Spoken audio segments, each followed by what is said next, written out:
agradecer ao pastor Edmilson que orou por nós nessa noite. E continuando como eu estava falando, Paz Elizabeth, nós estamos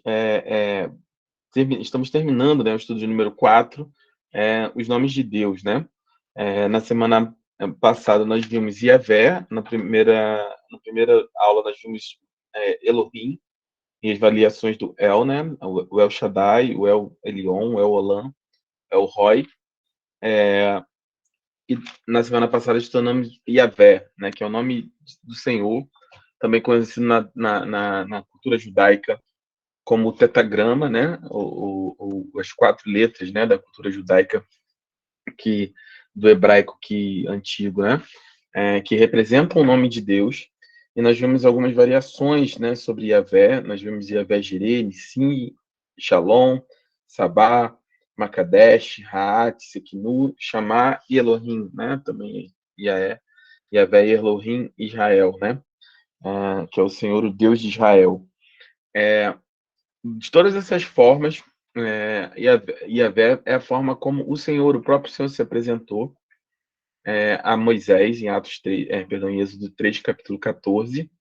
E quando ele faz essa apresentação a respeito de si mesmo, né, nós temos algo muito diferente, né, a respeito da nossa fé. A grande maioria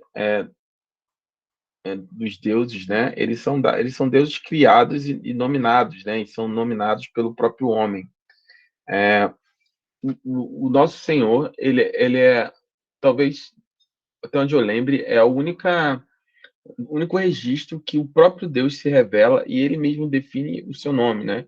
A famosa pergunta de Moisés: eu vou lá no Egito em nome de quem? E o próprio Senhor se autodefine, ele fala: eu sou o Senhor, né? Eu sou o que sou, eu sou Yahvé, né? Eu sou o Senhor, ou Jeová. E a partir daí, né, os judeus começam a identificar o seu Deus, né, o seu Deus dentro de muitos deuses como o Senhor de todas as coisas, Deus, criador dos céus e da terra. Com o tempo, a, a cultura, né, a evolução da cultura e do culto judaico ao longo do Antigo Testamento, Yahvé, ou Javé, ou Jeová, se tornaram, no caso deles, 4 letras, né, um nome que era santo, né, que não era permitido, né, o seu nome em vão. Daí vem a questão de não evocar o nome do Senhor em vão, ou não falar o nome do Senhor em vão.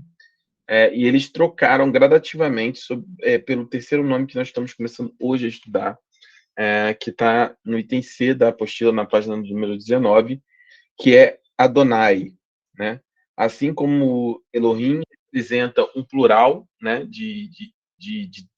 Seria como fosse um deuses, né? Um Deus no plural, um Deus plural, né? Um Senhor, uma majestade plural.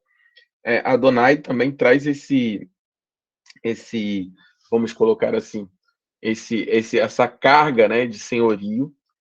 Mas substituir Yahvé de maneira direta, porque era o nome que não poderia ser pronunciado dentro de Israel, né? Ou em Israel. Ele era um nome sagrado e não era pronunciado no cotidiano do povo de Israel. De maneira direta, né? Quando você lê a sua Bíblia, se você, por exemplo, abrir vou falar aqui em Ezequiel 48:35, vou dar o Salmo 23:1, por exemplo.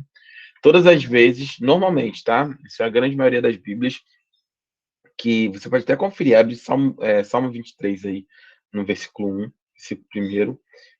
A grande maioria das vezes que no original, ou no hebraico do texto que nós estamos lendo, está escrito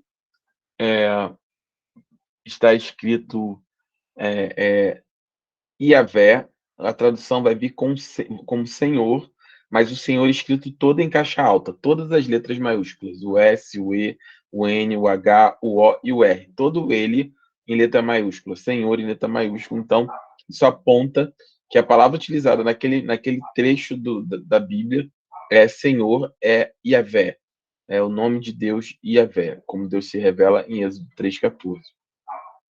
Todas as vezes que você vê Senhor puro, em letras minúsculas ou normais, o S maiúsculo e o restante minúsculo, você está apontando para o hebraico, para Adonai. Então, existe essa diferenciação, foi uma forma como os escritores, né, os tradutores da Bíblia encontraram para poder fazer essa diferenciação nesse nome. Mas vamos ler na apostila, e aí a gente vai discorrer um pouquinho sobre Adonai. Página 19, item C, Adonai. Quem tiver com a apostila pode ler. Adonai, assim como Elohim, e aí pode ler o resto.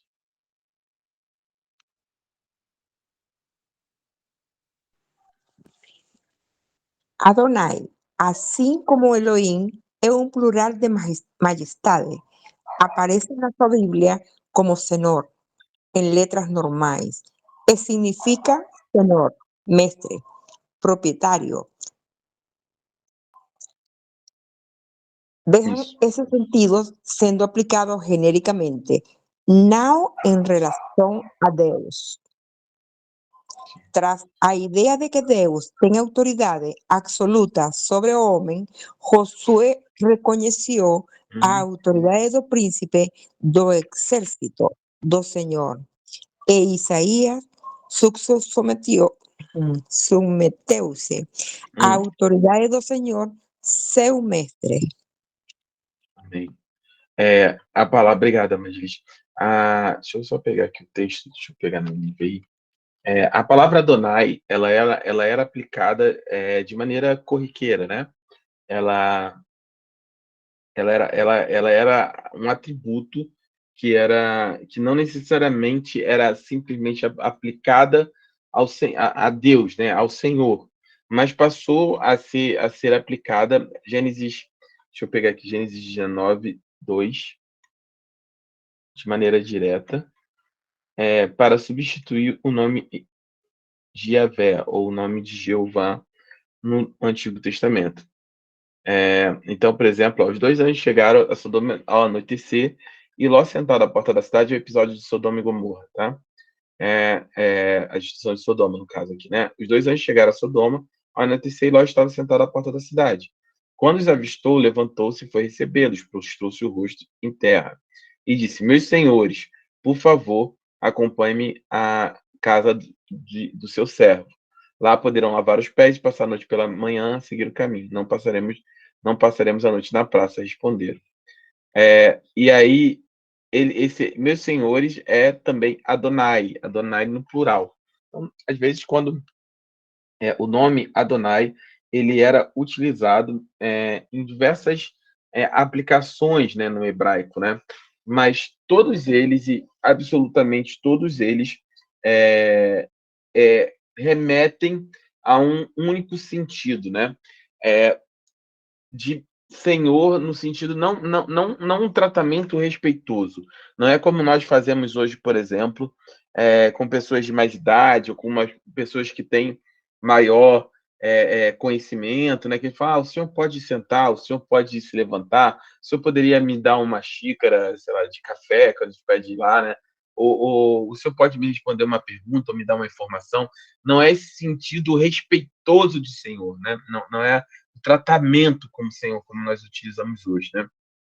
Mas o Senhor aqui, Adonai, ele remete a um significado muito mais profundo, no sentido de Senhor mesmo, mestre, proprietário, aquele que você reconhece que é o seu dono, ou maior que você, aquele que você reconhece que tem poder, que tem direito sobre a sua vida, né?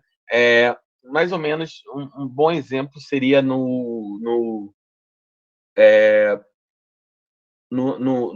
na época mais ou menos da Idade Média, né? Quando a gente estudou história na escola, né?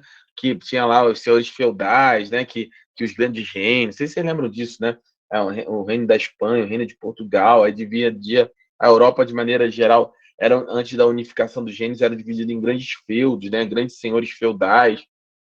Então, esses senhores feudais, né, eles tinham direito sobre tanto a terra quanto sobre a vida das pessoas, né? Eles podiam, por exemplo, matar, prender, poderiam tomar mulheres em casamento, poderiam fazer o que quisessem. Eles eram donos, né, daquelas pessoas, daquelas vidas e daqueles bens, daqueles locais.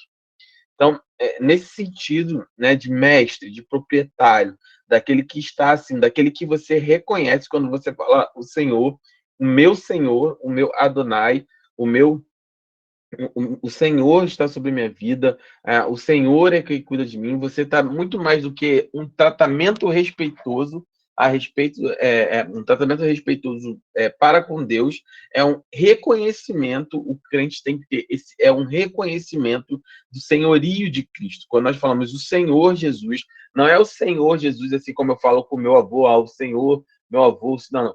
É o Senhor no sentido mesmo, como eu dei exemplo aqui na Idade Média, é o Senhor no sentido de reconhecimento de que ele é o seu dono, é aquele que é o seu proprietário, é aquele qual você entregou a sua vida. Sua vida não pertence mais a você, mas está nas mãos do seu Senhor, daquele que que tem direito de propriedade sobre você.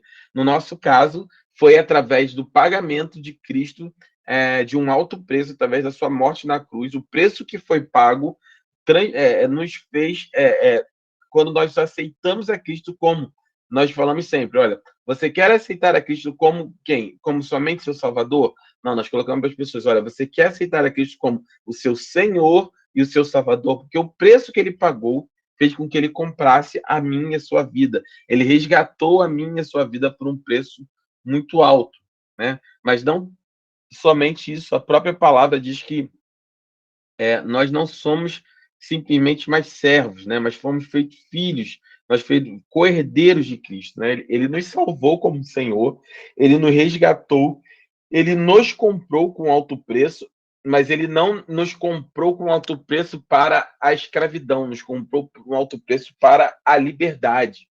De maneira que a vida cristã, a vida com Jesus, ela é um submetimento ao senhorio de Cristo de bom grado, né? Nós não somos obrigados, nós não fomos empurrados, nós não fomos, nesse sentido assim, obrigados a tomar a decisão de servirmos a Deus.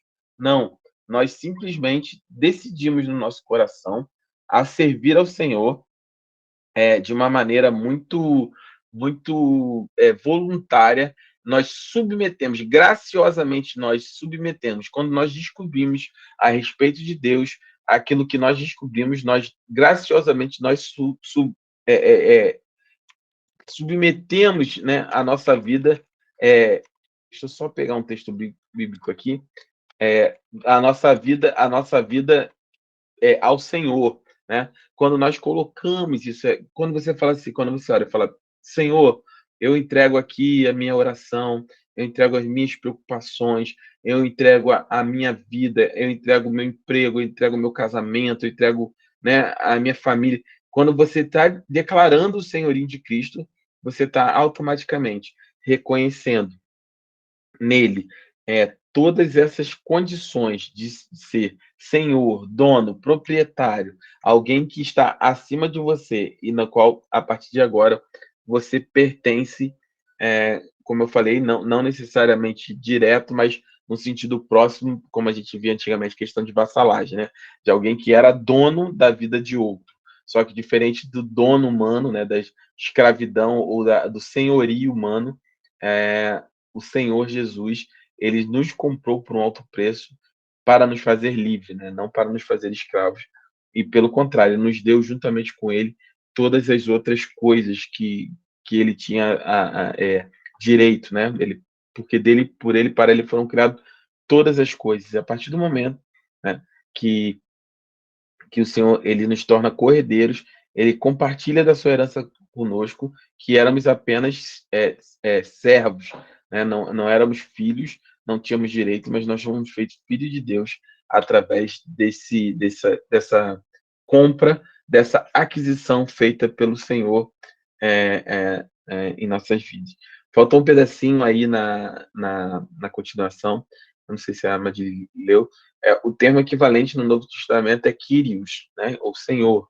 Sempre que a gente vê Senhor no Novo Testamento, é Kyrios, que é Senhor em grego, né?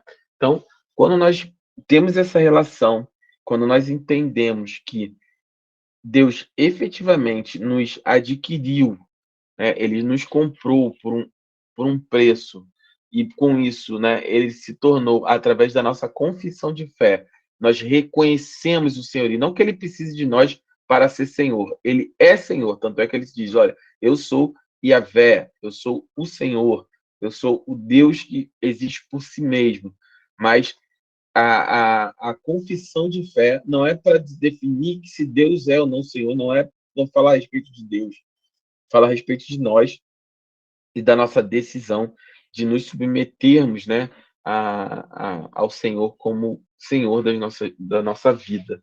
Né? É um sentido completo de submissão, de temor, de prostração, de entrega, de tudo aquilo que somos, temos e vivemos nas mãos do Senhor, do Adonai. Bem, queria provocar vocês um pouco, antes de nós continuarmos, a respeito desses temas, né, do que a gente tem conversado. Vocês têm alguma dúvida? Vocês querem comentar alguma coisa? Querem compartilhar alguma experiência, né, de testemunhos sobre essa submissão de senhorio? Porque é algo realmente diferente e espiritual em muitos sentidos, né? Eu costumo dizer assim, existem coisas que eu posso explicar aqui. A gente pode, por exemplo, falar sobre o senhorio de Cristo, a gente pode falar sobre quem é o Senhor Jesus, que ele é o Senhor das nossas vidas, a gente pode falar sobre tudo isso. Mas parte da nossa experiência de fé, ela é, obviamente, de entendimento, né? Em Romanos fala sobre isso, né? De a gente oferecer o nosso culto racional ao Senhor. E existe uma parte racional no nosso culto de entendimento a respeito de Deus, mas também existem coisas que são espirituais, que não são, você não tem como simplesmente explicar certas coisas, né? O que está dizendo com isso, pastor? Por diversas vezes, né, na minha vida,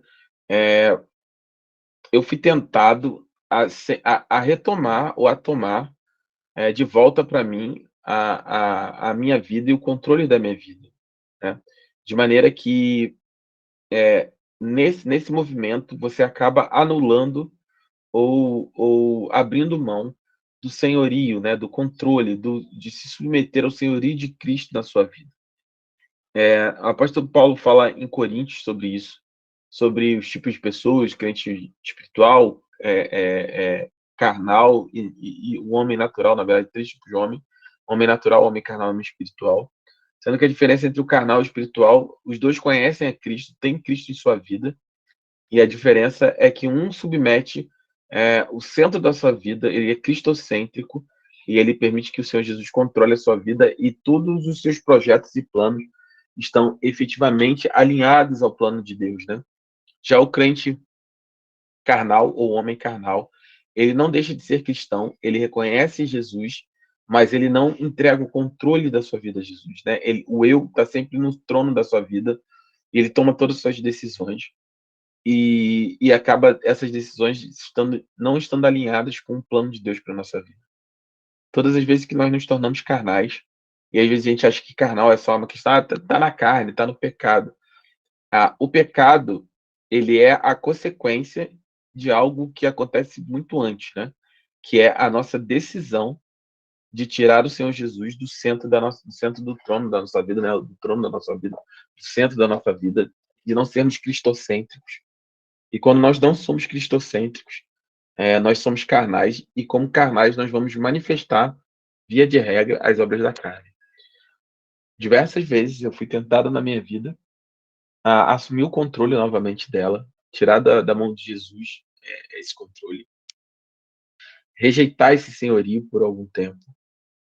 E, ao mesmo tempo, muitas vezes na minha vida, eu fui confrontado independente das circunstâncias, confiar em Deus, entender que a melhor decisão, por mais que eu pudesse fazer ou tivesse condições de fazer algo, era efetivamente submeter a minha vida ao Senhor, reconhecer que Adonai, que o Senhor, ele era dono da minha vida, e como dono, ele teria a melhor direção e a melhor decisão sobre a minha vida.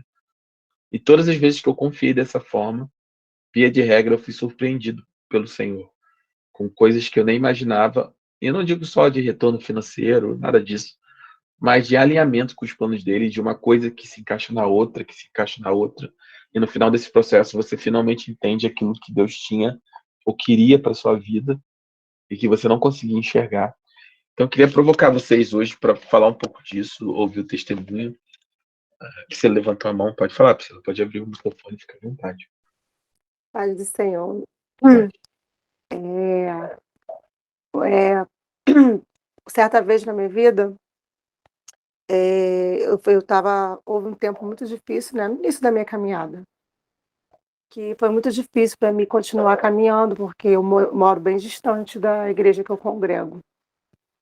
Mas sempre senti no coração que não era tempo de sair, sempre sendo muito difícil, eh, com muitas dificuldades de ir ao culto, mesmo assim eu sentia que era ali ainda, que eu no tempo não tinha acabado, que eu devia continuar como estou até hoje, né.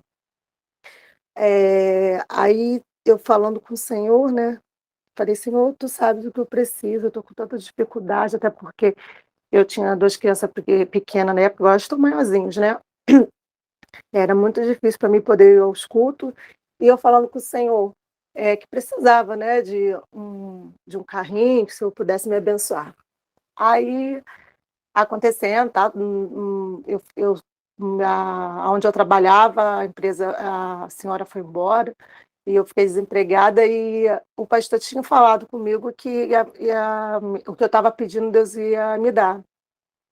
E eu sentia que era o que eu estava pedindo mesmo, que o Senhor ia me dar. E até minha irmã comentava comigo: "Ih, é seu esposo que vai voltar". Eu falei: "Não, é o que eu muito quero muito, mas não é isso, é outra coisa que eu estou pedindo". E eu sempre falei: "Senhor, por mais que eu queira isso para minha vida, se não for da tua vontade, não me dê", porque eu tenho medo, assim, de receber algo e acabar me afastando depois, né. Aí eu falava com o Senhor sempre que se eu recebesse, que se não fosse da vontade dele, que eu não queria receber. Aí, deu tudo errado, aconteceu tudo errado, eu fui mandada embora, o dinheiro que eu estava juntando para minha habilitação, inclusive, eh, não sei como explicar para o senhor, mas, assim, Deus fez tudo do jeitinho certinho. Eu saí do trabalho, eles me deram a minha rescisão, tal, e, assim, eu não sei como explicar, porque eu tinha minhas contas para pagar, mas apareceu o dinheiro certinho da minha habilitação, e aí mesmo assim eu falava: "Senhor, para que que eu estou tirando se eu nem carro eu tenho? Como que eu vou tirar?" Mas eu sentia: "Vai, vai, que vai dar tudo certo". E eu: "Mas como? Eu não tenho carro, por que eu estou gastando esse dinheiro com habilitação?" E eu sentia de continuar, continuar. Aí terminei de tirar a habilitação com não, eu repeti a prova, né, aí na segunda prova eu consegui a habilitação.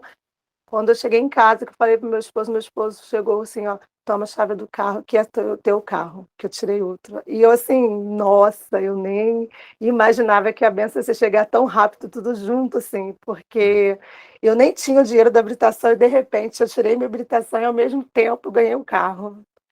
Então, assim, eu fiquei dependente do Senhor, coloquei as promessas, né, fiquei esperando, né, no Senhor, mesmo para mim sendo impossível. Amém. Glória a Deus, glória a Deus. Amadilis, Pastor, boa noite a todos. boa noite, boa noite. Para mí, yo no sé, pero eu siempre, en cada situación, en cada prueba, eu siempre falo los nombres de Yahweh. O sea, es Uhum. algo que sale naturalmente en mí. Estoy acostumbrada. Cuando, por ejemplo, quedé desempregada, que fui demitida, eu repetía, Jehová Jireh, Jehová Jireh, Jehová Amém. Shalom, Jehová Shalom. O sea, en cada situación, eu pronuncio Jehová Jireh, Jehová Nisi, Jehová Shalom, Jehová, bueno, Jehová en español, Yahvé, Yahvé Uhum. Ra, Uhum. Yahvé Elohim.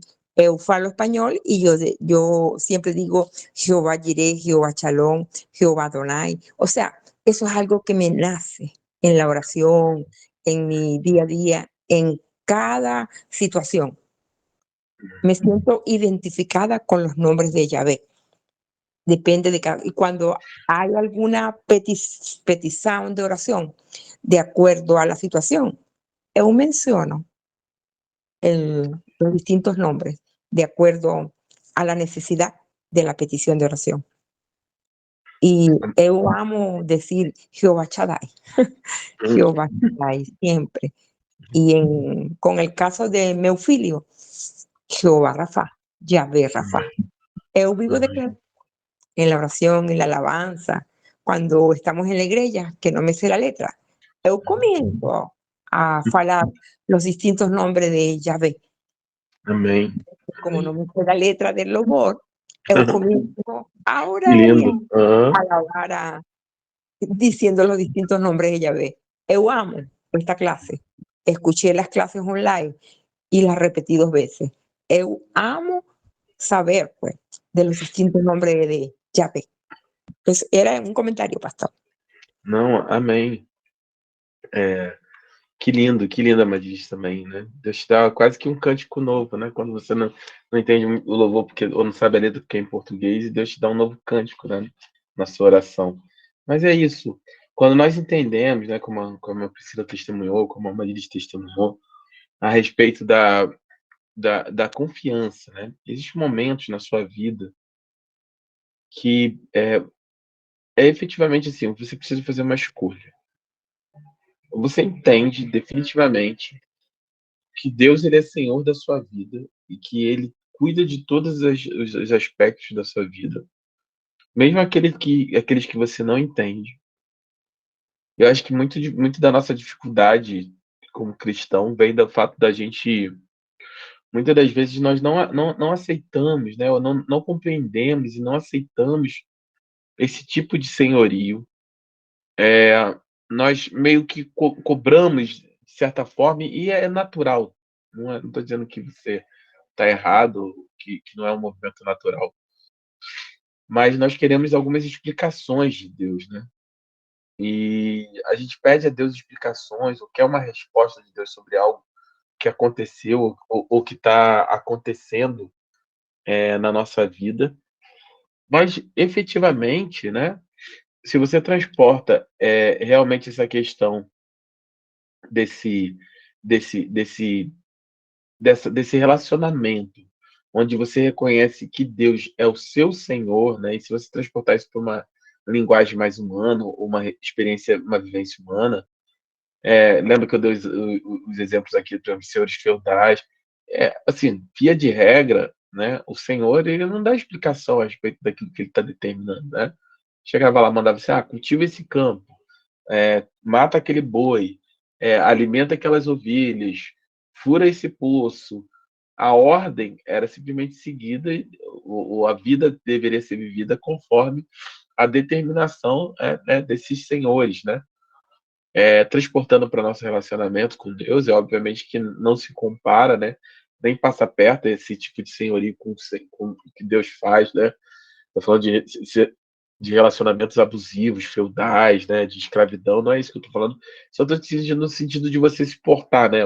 Obviamente, você está submisso a uma autoridade, entre aspas, humana, errada, maldosa, distorcida.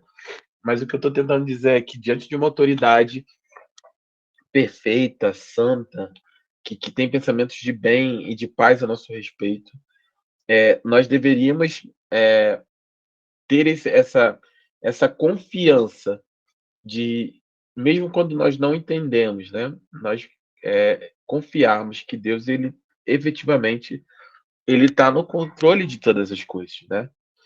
Existem respostas ou existem perguntas, na verdade, que nunca talvez sejam respondidas, né? São momentos muito difíceis, né? Muito complicados, muito complexos, de você racionalmente você se submeter aquele momento à sua vida. E aí você chega diante de uma encruzilhada, e é isso aqui que a gente está falando sobre esse reconhecimento de senhorio, de Adonai, né, do poder do Senhor, de Deus como dono da sua vida, como aquele que tem o poder sobre a sua vida. E você é confrontado e você simplesmente tem que tomar uma decisão: confiar ou não confiar, caminhar ou não caminhar, se submeter ou não se submeter. Porque não são raros os momentos, né, onde nós, na nossa caminhada cristã, a gente simplesmente não entende as coisas, né. A gente vê o ímpio prosperar, né, a gente vê as pessoas que não têm temor no coração, né, não buscam a Deus, não têm vida com Deus, não tem nenhum tipo de relacionamento com o Senhor, e você busca, e você pede, você, efetivamente se guarda, se consagra, vive uma vida transparente, honesta diante de Deus, e você não vê as coisas acontecerem, a verdade é essa, você não vê as coisas acontecerem. Você só vê que as coisas não dão certo, e quando você olha para o lado, você vê pessoas que não têm temor no Senhor, que fizeram tudo errado, te feriram, que te maltrataram, ou que você nem conhece, mas que sabe que são pessoas que não são boas, assim, na essência, não vivem uma vida com bondade, né, com temor de Deus no coração. E essas pessoas, elas estão caminhando, elas estão prosperando, elas estão com tudo, né, estão bem, tá tudo acontecendo para elas. E aí você é confrontado quase que instantaneamente, e a gente precisa ser muito honesto com os nossos sentimentos, né. Deus não tem medo dos seus sentimentos, Deus não tem medo dos meus sentimentos. Pelo contrário, né, Deus nos estimula a ter um relacionamento sincero, íntimo, né. Intimidade requer sinceridade, né. A intimidade que eu tenho com a minha esposa faz com que nós não tenhamos nenhum segredo um para o outro, né, onde eu reconheço para ela todas as minhas fraquezas, todos os meus medos, todas as minhas inseguranças, minhas incertezas, meus momentos de fragilidade, né. Então a intimidade, ela traz esse caráter de rasgação, né, do véu, assim, não existe mais, o oculto, né, e Deus quer essa intimidade. E quando você chega diante do Senhor, a sensação é justamente essa, de que as coisas não acontecem, e aí você é confrontado instantaneamente, assim, o inimigo, né, e aí o diabo, né, de maneira, direta, né, começa a lançar dardos inflamados no seu coração, que o diabo quer, na verdade, o mundo espiritual milita para tirar você debaixo desse senhorio, desse reconhecimento de que você fez, de que o Senhor é Deus, né? O Senhor é Deus, como a Madires disse, né? O Senhor proverá.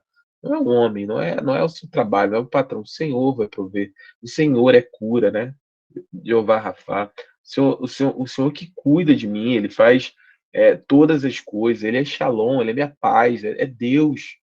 Deus, e o diabo tenta te tirar disso de qualquer forma, e aí você é quase que instantaneamente ou sistematicamente confrontada, né, confrontado com isso, e você tem que tomar uma decisão, ou você confia, mesmo tudo ao redor dizendo não, mesmo você vendo assim: "Meu Deus, que", sabe, nada acontece, só vê deserto, e mesmo vendo o ímpio prosperar.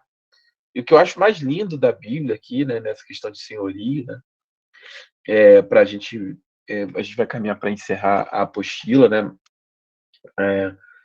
tem algumas, mais sobre o Novo Testamento, né, algumas palavras como Theos, como, Kyrios, né, que eu vou depois eu ler ali, a gente vai bem rápido, mas você é sempre levado, sempre confrontado a isso, ou a se submeter, mas pastor, cegamente, em muitos momentos sim, tá.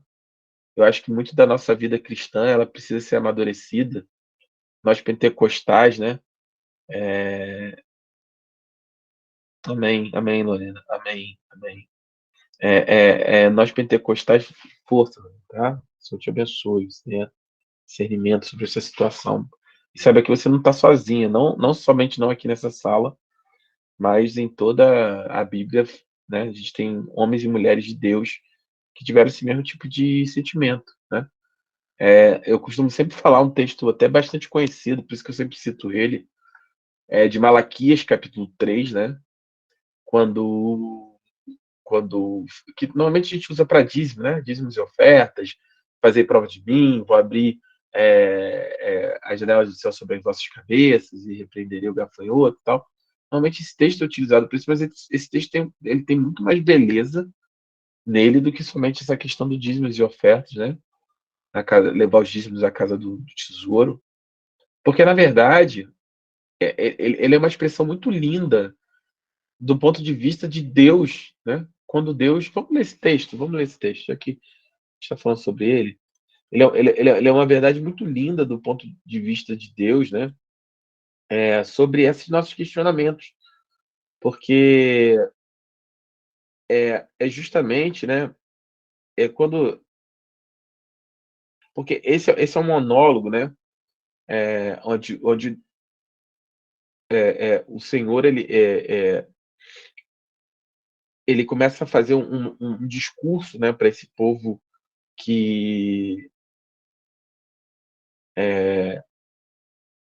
sobre essa capacidade, sobre se vale a pena ou não, se vale a pena servir a Deus, né? Eu vou achar o texto aqui, ó. Ele começa, vamos ler no versículo 6, Malaquias 3:6. Ele fala assim, olha, de fato, eu, Senhor, não mudo, eu, Adonai, né? Eu, Adonai, não mudo. Por isso, vocês, descendentes de Jacó, não foram destruídos. Ele está falando sobre o povo que estava fazendo tudo errado, para variar. E ele fala, de fato, eu, Senhor, não mudo. Por isso, vocês, descendentes de Jacó, não foram destruídos. Porque, às vezes, na nossa relação com Deus, e aí só fazendo um ponto de senhorio, às vezes a gente está tão acostumado com a graça, com a benevolência, com a misericórdia do Senhor, e a gente passa a viver uma vida mais certa no sentido seguinte: você já não está com tantos pecados, vive na presença, está buscando, louvo, está com uma vida meio que estável, né? Do ponto de vista assim, de oscilação espiritual, você está bem espiritualmente falando. E aí a gente começa a se achar meio que Deus é meio que devedor de algo a gente, né? A gente está fazendo tudo certo, então Deus precisa mover. Não, não.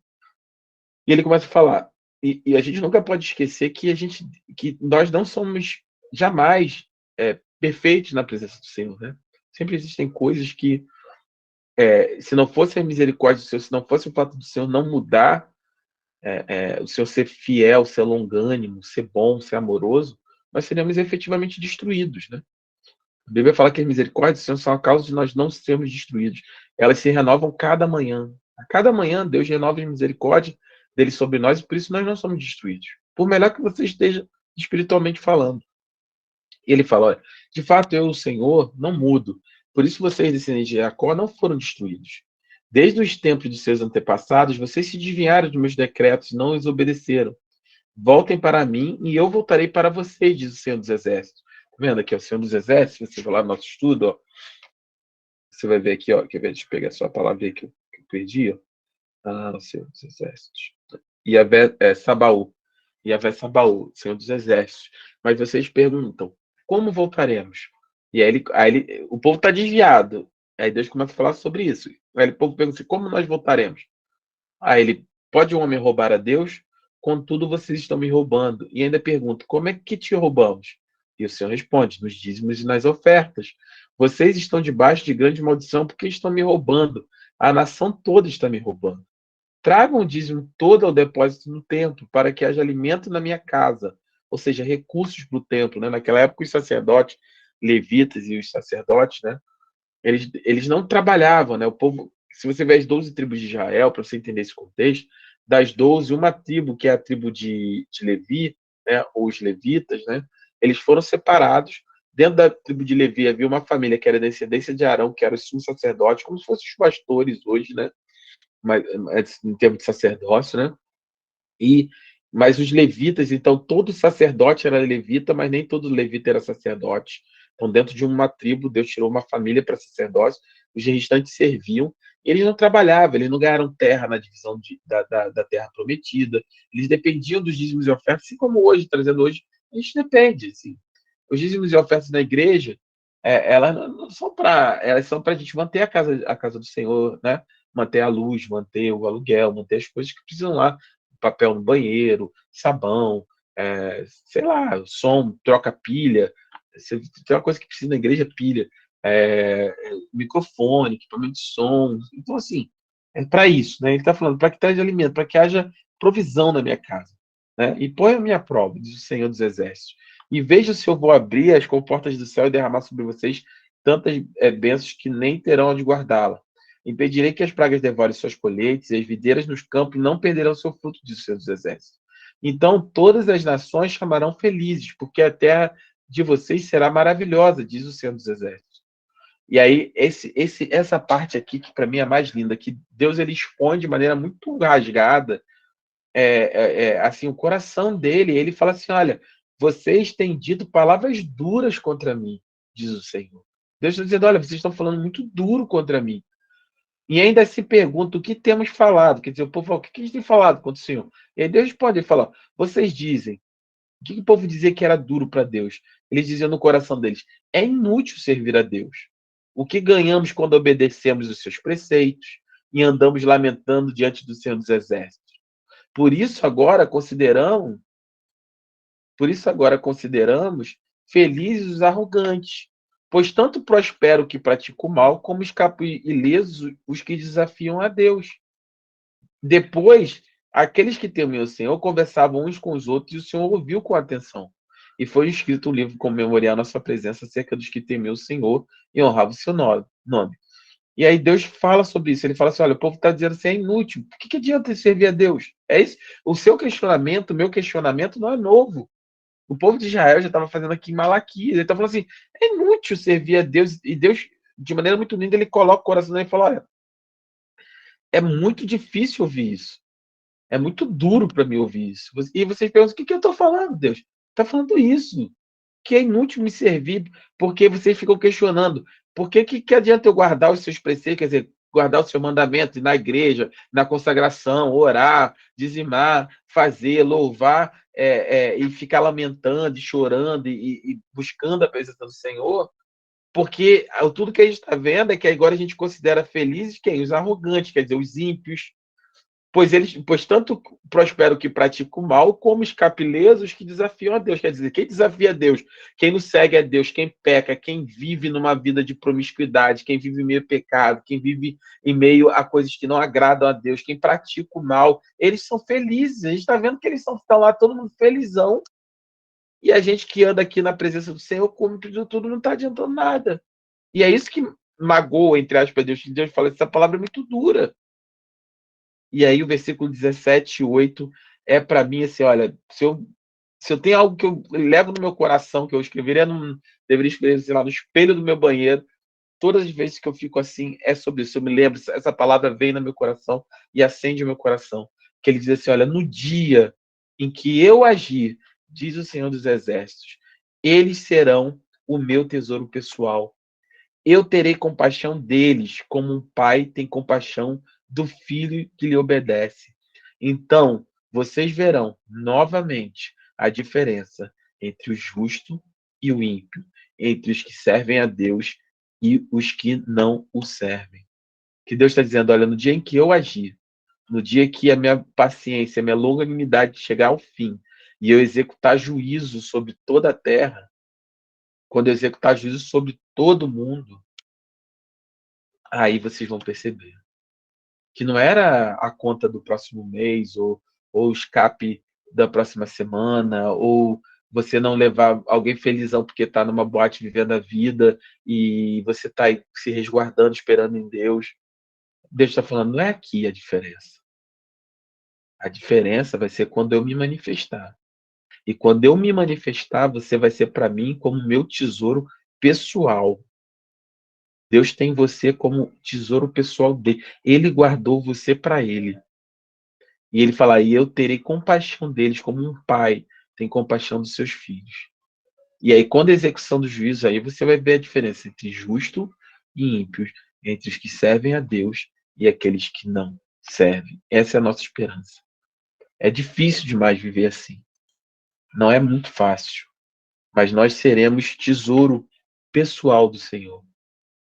Toda vez que você desanimar, que você olhar para as coisas e ver como a gente vê, e não é só você.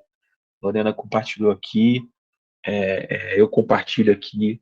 Acho que a maioria de nós já passou por isso. mas traga essa palavra ao seu coração. Você é tesouro particular do Senhor. Talvez não seja nem nessa vida que você vai ver a diferença. Infelizmente, tem pessoas que sofrem de maneiras muito intensas. A verdade é essa. E a gente nem consegue explicar às vezes. Nem tem porquê, nem tem como explicar. Mas a verdade é que o seu coração para o Senhor vai fazer diferença quando mais importar, que é no dia que Deus vai tratar você como um filho, como um pai se compadece dos seus filhos. Deus vai se lembrar de você e vai fazer toda a diferença na sua vida, não para os próximos 20 anos, 30 anos, mas para a eternidade.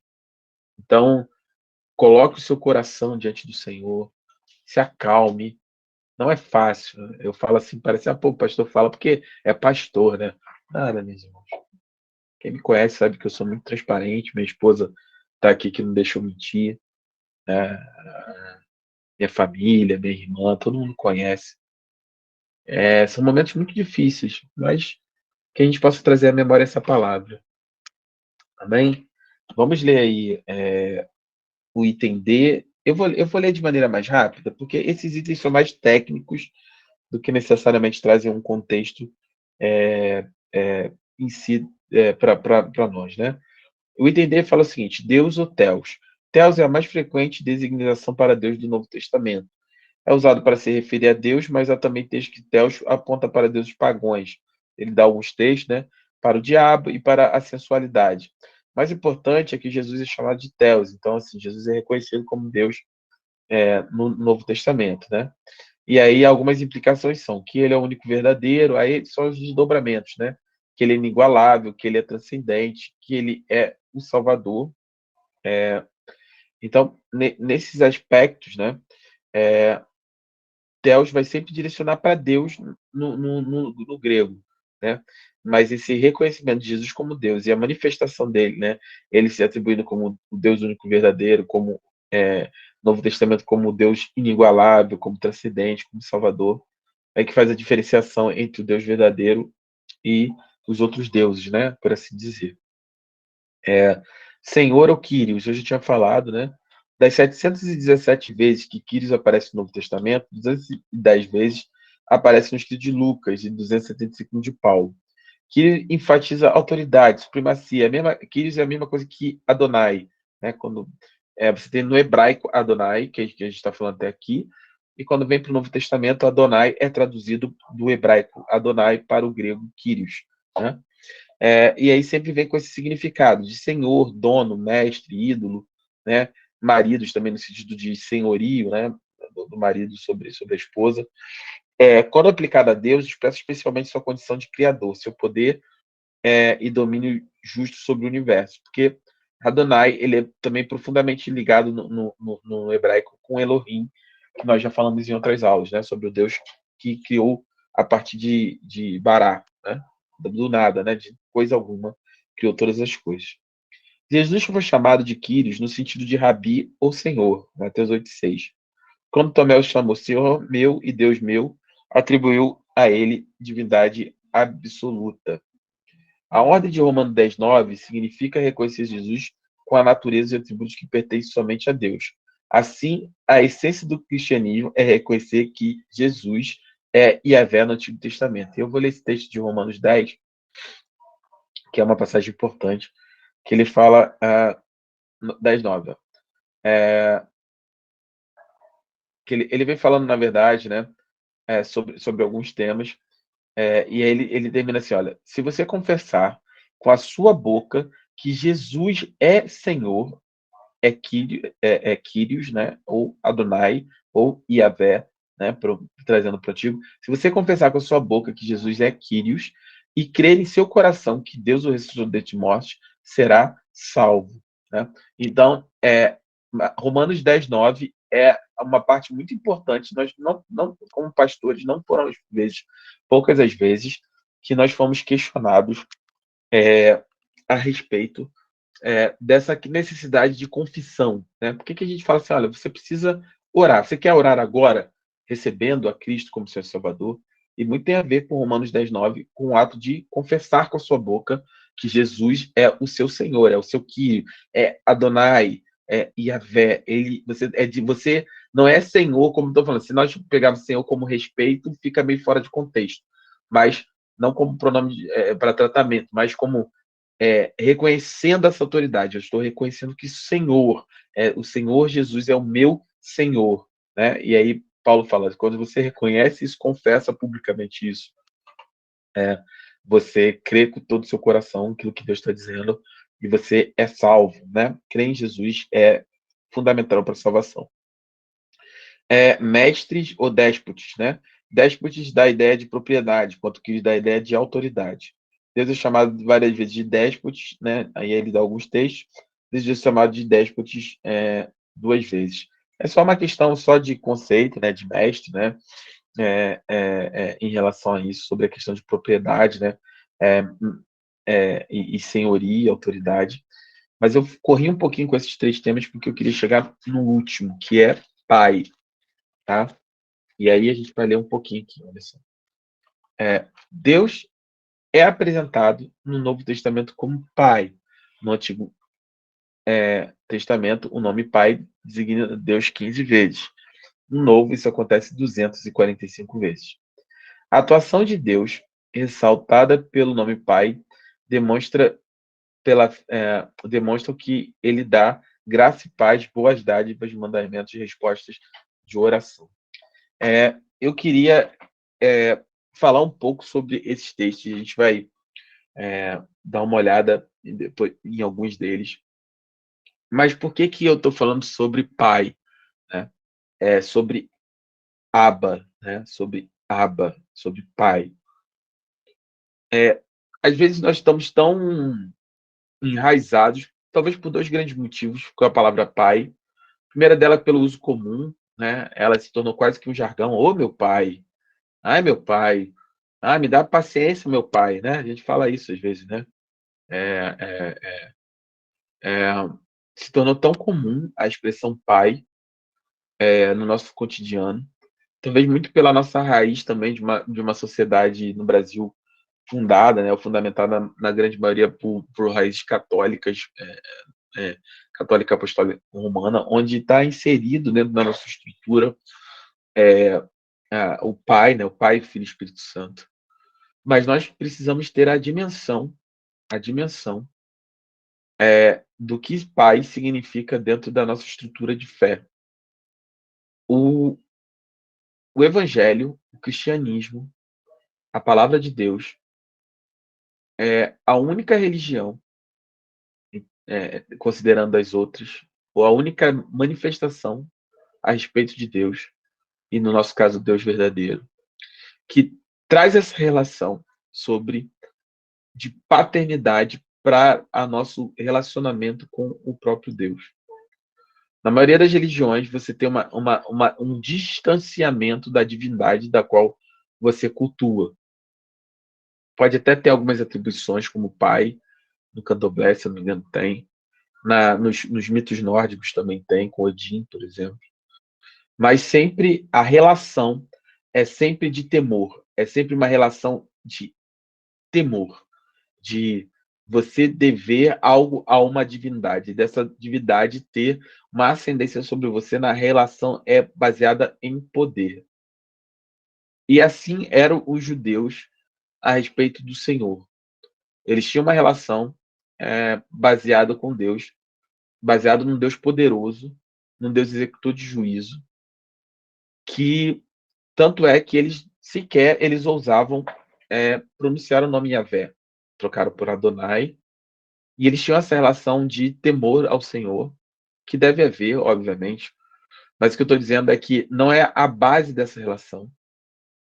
E quando Jesus ele vem em seu ministério, quando Jesus vem e começa seu ministério, talvez uma das coisas mais impactantes, ou se não uma das coisas mais impactantes das muitas que Jesus disse, na verdade, tudo Jesus disse era impactante, mas é justamente essa revelação do Abba. Quando Jesus fala a respeito, o meu pai é o seu pai, Abba pai, o paizinho, ele traz para uma relação onde ele declara, ele manifesta claramente que a relação que o Senhor tem conosco é uma relação muito especial, muito íntima e muito sincera do ponto de vista da relação de uma deidade ou de uma divindade com a sua criação. Enquanto todas as outras religiões vão falar sobre esse dever, esse processo de você ter que servir antes de receber algo, de você ter que prestar algum tipo de serviço, de oferenda, ou de algo que você precisa entregar para que você seja beneficiado, né? Nós temos em Deus a certeza de que no cristianismo, na relação de fé que nós temos com o Senhor Jesus e com Deus Pai, essa relação ela se inverteu. No domingo eu tive a oportunidade de pregar sobre isso e falava sobre essa questão. As matrizes da maioria das religiões é obediência para receber alguma graça ou algum pedido.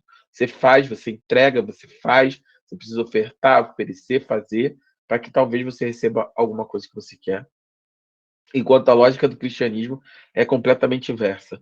Primeiro, a graça se manifestou. Deus, ele entregou todas as coisas quando nós ainda éramos considerados seus inimigos, né? Nós éramos inimigos de Deus, vivíamos mortos de nossos pecados e delitos, vivíamos contrário à vontade de Deus. E Deus morreu na cruz por mim e por você, para que nós tivéssemos uma relação íntima e sincera com Ele. A graça se manifestou, e esse amor irresistível através da graça nos alcançou, nos atraiu para Ele. E nós fomos, de alguma maneira, convencidos do pecado e do juízo pelo Espírito Santo, que eu não sei explicar como, mas o Espírito Santo sabe. E nós aceitamos o Senhor Jesus como Senhor e Salvador. E nós fomos transportados do reino das trevas e nos tornamos, fomos transportados para o reino do Filho do seu amor. E fomos feitos filhos de Deus. E quando nós fomos feitos filhos de Deus, ele estabelece uma relação muito íntima, muito sincera. Deus, ele se relaciona conosco de uma maneira tão linda que Jesus declarou isso de maneira muito aberta. Ele fala: olha, ainda que o seu pai e sua mãe, você peça pão e eles te deem pedra, sabe, que eles te tratem de maneira má, ainda que eles não saibam cuidar de você, ainda que você seja ignorado pelos seus pais, ainda que eles sejam ruins com você, o pai de vocês, o verdadeiro pai de vocês, aquele que adotou vocês. Vocês foram adotados por Deus. Eu, Abadilis, Priscila, Antônio, Edmilson, pastor Edmilson, Marcelo, Lorena, Nelly, Luciana, Jorge, pastora Tatiana, minha esposa, Elizabeth. Nós fomos adotados por Deus e ele passou a ser o nosso pai. Nós não somos mais sozinhos no mundo. A nossa genealogia está ligada eternamente, através do Senhor Jesus, à descendência de Deus.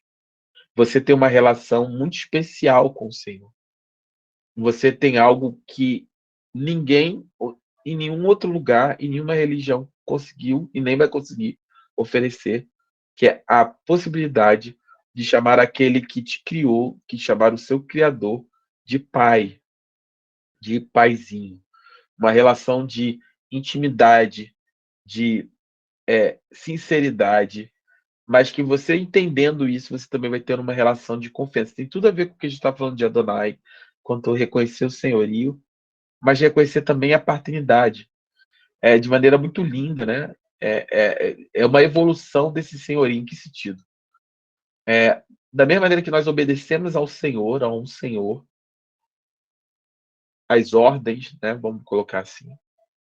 Quanto mais nós obedecemos, eu estou falando de uma relação, obviamente, saudável, né? Paternal saudável, tá, irmão? Eu sei que tem relações distorcidas.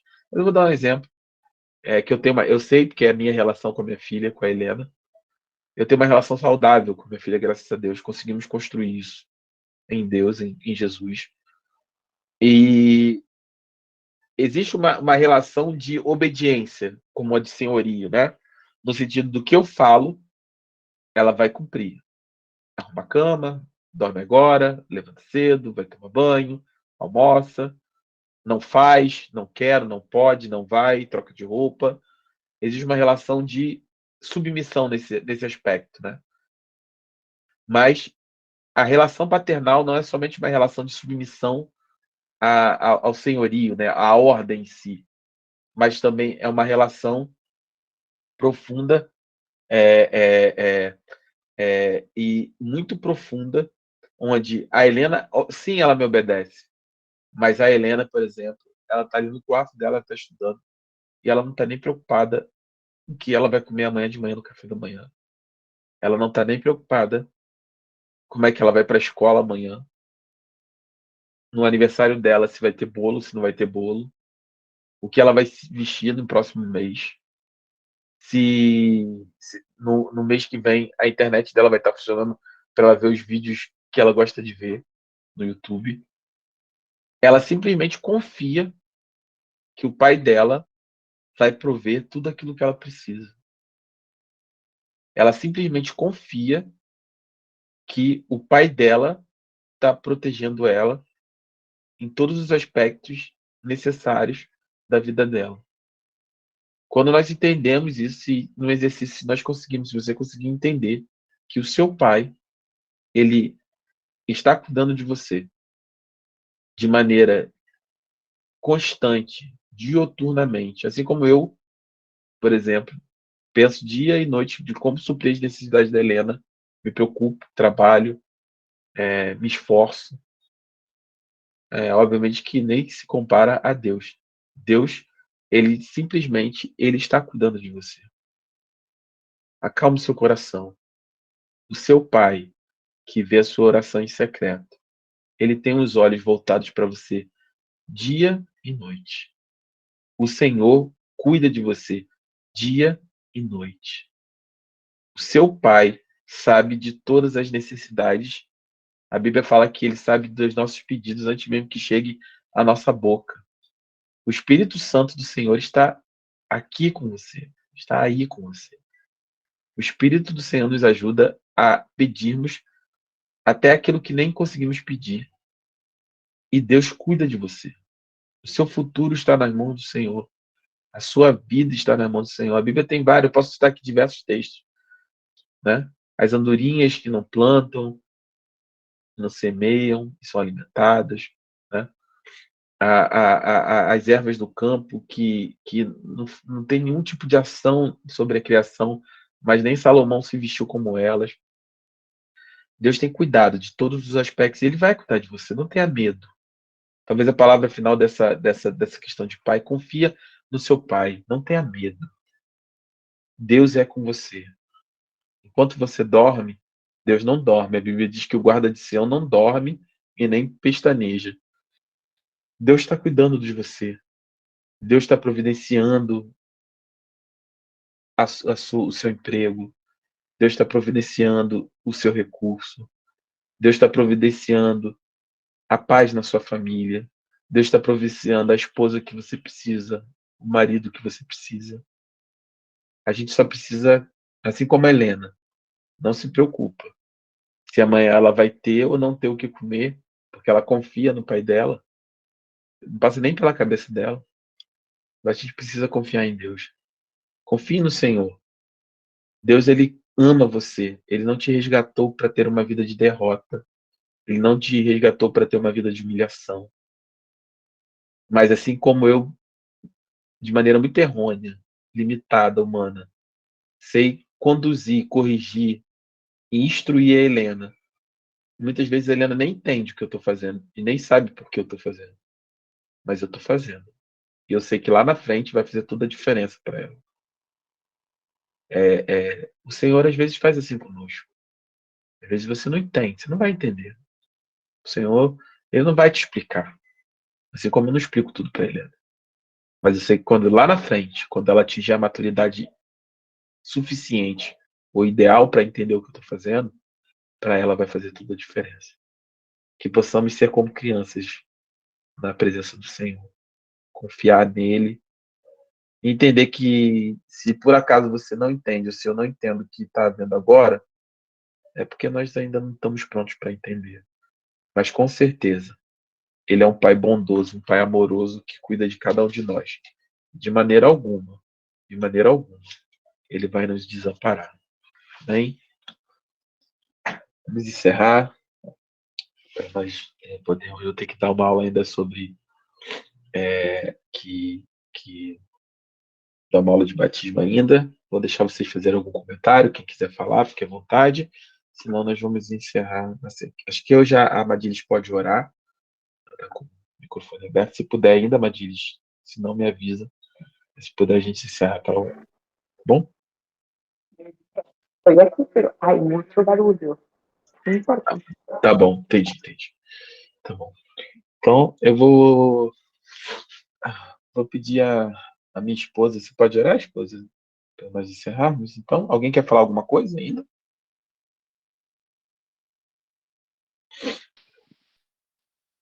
Acho que não, né? Vamos orar, então. Te agradecer, meu Pai, por essa aula, Senhor.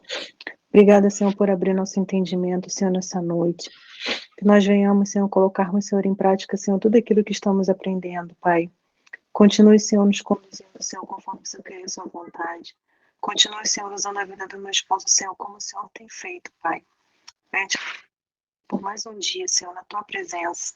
Que o Senhor nos dê, Senhor, uma descanso. E prepare amanhã, Senhor, para onde glória do Senhor. Amém.